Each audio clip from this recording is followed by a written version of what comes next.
Kollywood star hero Jayam Ravi విడాకుల వ్యవహారం ఇప్పుడు అత్యంత భయానక వివాదాస్పద మలుపు తిరిగింది. నిన్నటి వరకు పిల్లల కోసం ఏడ్చిన రవి తాజాగా ప్రెస్ మీట్లో తన భార్య ఆర్తిపై చేసిన వ్యాఖ్యలు ఇండస్ట్రీని షేక్ చేస్తున్నాయి. నా భార్య నాపై చేతబడి చేయించింది, రక్తం వాంతులు చేసుకున్నాను అంటూ ఆయన సంచలన ఆరోపణలు చేశారు. అంతేకాదు ఒక సీనియర్ నటిని ఇడ్లీ నటి అంటూ సంబోధిస్తూ తీవ్ర స్థాయిలో ధ్వజమెత్తారు. దీనికి భార్య ఆర్తి కూడా ఆడసింహం లేచింది అంటూ పవర్ఫుల్ కౌంటర్ ఇచ్చింది. అసలు జయం రవి కాపురంలో జరిగిన ఆ నరకం ఏంటి? ఆ ఇడ్లీ నటి ఎవరు? కెనీషా ఎందుకు చెన్నై వదిలి వెళ్ళిపోయింది? పూర్తి వివరాలు ఈ ఇన్ఫర్మేషన్ మరికొందరికి రీచ్ అవ్వడానికి వీడియోని తప్పకుండా లైక్ చేయండి. మీరు చేసే లైక్ మాకు ఎంతో విలువైనది.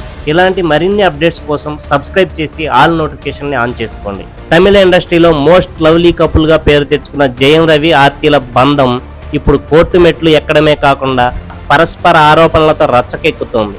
తాజాగా మీడియా ముందుకు వచ్చిన జయం రవి తాను గత 16 ఏళ్లుగా అనుభవిస్తున్న నరకాన్ని, మానసిక టార్చర్ను బయట పెడుతూ కన్నీరు పెట్టుకున్నారు. జయం రవి మాట్లాడుతూ, నాకు విడాకులు వచ్చేంత వరకు నేను సినిమాల్లో నటించను, పూర్తి చేసిన సినిమాలు కూడా రిలీజ్ చేయనివ్వను, పెళ్లికి ముందే మా అమ్మా నాన్న ఆ అమ్మాయిని చేసుకోవద్దని బ్రతిమలాడారు, కానీ నన్ను పెళ్లి చేసుకోకపోతే ఆత్మహత్య చేసుకుంటానని బెదిరించి ఆర్తి పెళ్లి చేసుకుంది. పెళ్ళైనప్పటి నుండి నాకు వ్యక్తిగత బ్యాంక్ అకౌంట్ కూడా లేదు.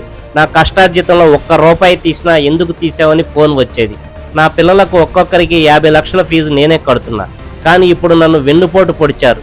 నేను సంతోషంగా ఉండడం ఓర్వలేక నాపై చేతపడి కూడా చేయించారు. నేను రక్తం వాంతులు చేసుకుని నరకం చూశాను. టార్చర్ తట్టుకోలేక ఆత్మహత్య యత్నం కూడా చేశాను.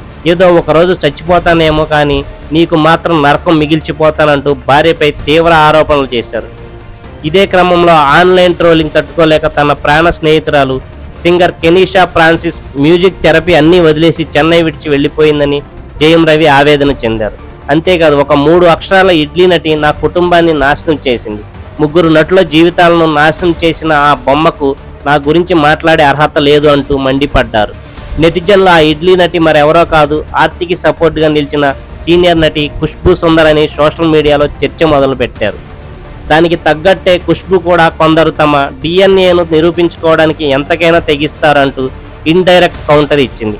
మరోవైపు జయం రవి ఆరోపణలపై భార్య ఆర్తి సోషల్ మీడియా వేదికగా స్పందిస్తూ, పడుకున్న సింహాన్ని లేపకూడదు, అది ఆడసింహం అయితే దేవుడు కూడా సాయం చేస్తాడు, నా మౌనాన్ని బలహీనతగా భావించి రెచ్చిపోవద్దు, నా పిల్లల కోసం, నా మర్యాద కోసం కంఫర్ట్ జోన్ దాటి బయటకు వస్తాను, ప్రపంచానికి నిజమేంటో చూపిస్తానంటూ వార్నింగ్ ఇచ్చింది. ఈ ఫ్యామిలీ డ్రామా కోలీవుడ్లో నెటిజన్లను సైతం కంటతడి పెట్టిస్తోంది.